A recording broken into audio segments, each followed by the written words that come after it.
Okay, we all use maps to find our locations or get directions to where we are going. We use our Google Maps to find a place, a destination from a given point.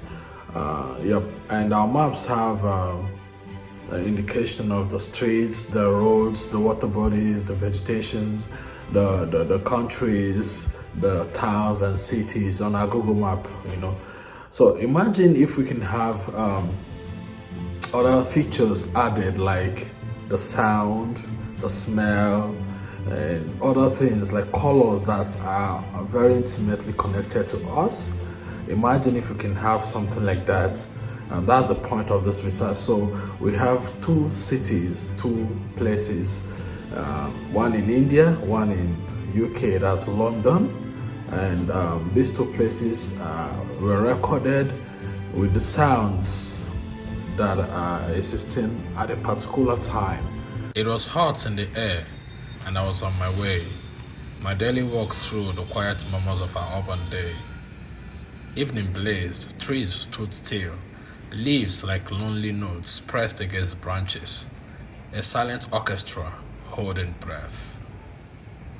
Children danced in chaos on the society road, playing double iPads with laughter sharp as sunrays.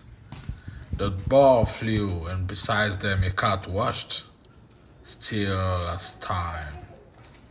Beneath the notice board's warning, no water till evening, use carefully.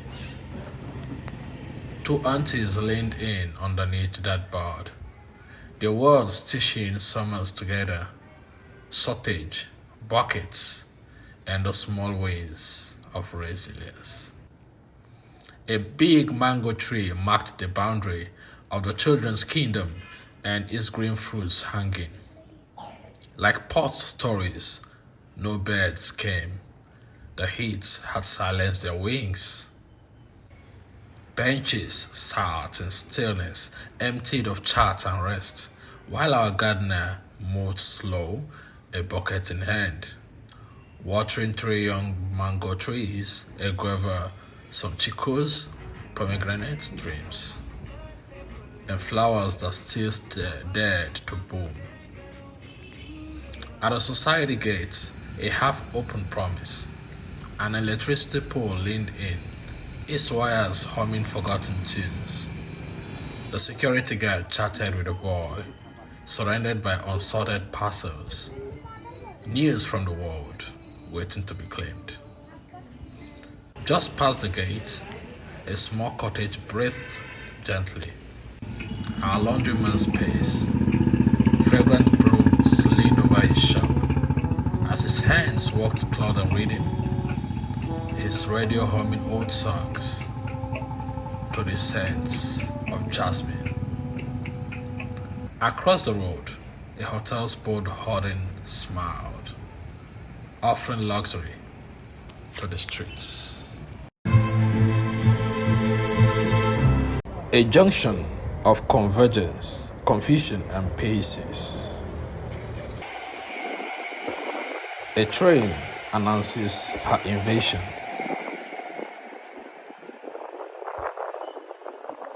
A nearby school and the murmurs of leaves meet the grunts of an approaching car.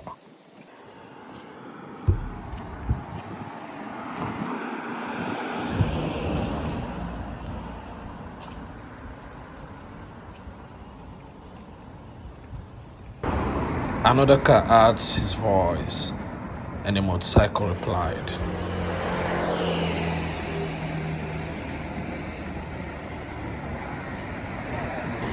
Choir of cars from different directions joined.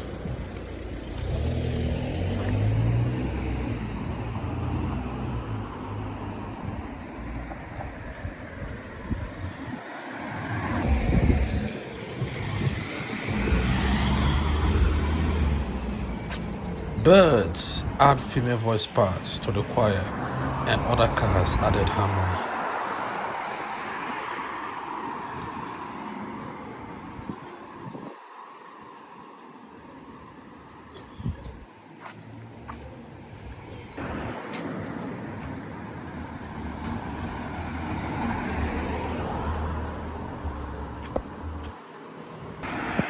From nowhere, this drone from an angry train comes, and leaves stood still.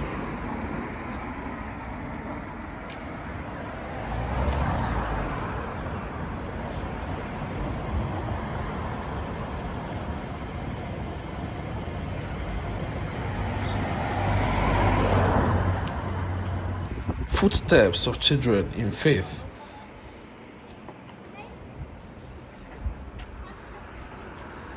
Car quarreling beside. A cat ashamed to see this happen. The flowers unperturbed by life's cares glowed in silence.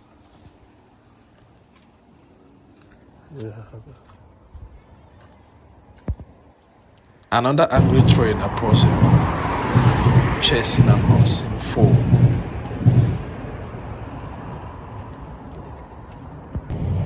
A latecomer tiny voice from a motorcycle joins to sing along, but it's too late. Oh, here is the end of the road.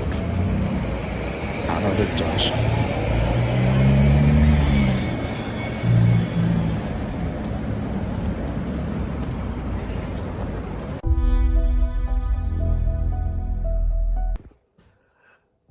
And so we're working with time here.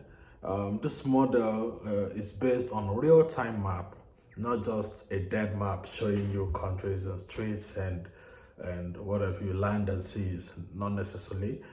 It's a real-time map, which means the sound was collected at a particular time, because this sound changes over time. So the sound you have in a particular environment at, let's say, 6:45 on a Tuesday, by 6:47 the sound must have changed. The bird making the sound must have flown away, or the car that created the sound must have driven past, stuff like that. So we're talking about a real-time map here, and we're using poetry, words, and sounds, the sound from the environment, to describe this environment, to make to bring out more of the characteristics of the environment, not just with the name of the street like you find on the map, but something more intimate, something more direct, and a closer view, of what the environment really is. So we call it logosonic approach. That is sound and words used to describe an environment. So a logosonic geographical description. Another thing we can also consider in this kind of research is the possibility of two different locations at a particular time to have what I choose to call sound relation. No two environments can have exactly the same sound at a particular time, or even at different times. Particular exact sound, not possible, but they can be very similar. So you have the sound of birds and moving cars at a point, and the sound of birds and moving cars at another point. Something very similar, but not exact. Sound relation, it is called, to show that they just sound related, but they are not exact. So if you have on a map and you have two locations that have similar kind of sound, that have the same sound relation, you use a line to connect two of them, showing that these two have the same way we have isotherm, a line that connects two areas that have the same temperature in geographical studies. So these are just our own way of describing what we are doing, not necessarily that there's a theory like this somewhere, but just try to make it describe it better. So get a line, connect both places, like one place in India and one place in London sounds similar in sound at a particular time. You connect two of them. That's a sinophonic line. You call the line a sinophonic line, similar sound. And if we have more of that in a real-time map, it has advantages. So it is not just theory, it has practical advantages. It can help someone that wants to cite an industry. You already have an industry and you like the way the sound in this environment is. I want to cite another branch and you're looking for a location that have similar sound. you go to your real-time map and trace your isophonic lines. As many as you can find. You don't involve other factors in your business location plans to find out the particular place that you need. Another one can be tourism. I need a place as quiet as this. I want to read. I want to do something that is very related to how I relate with sound in my environment. I'll follow my sinophonic lines to find out the places where I want to. So this is actually like a bedrock for that kind of happening. We're actually projecting the possibility of something like this happening using the little research we just had with India and London, two different locations, recording their sounds and trying to use poetry to describe what this environment looks like.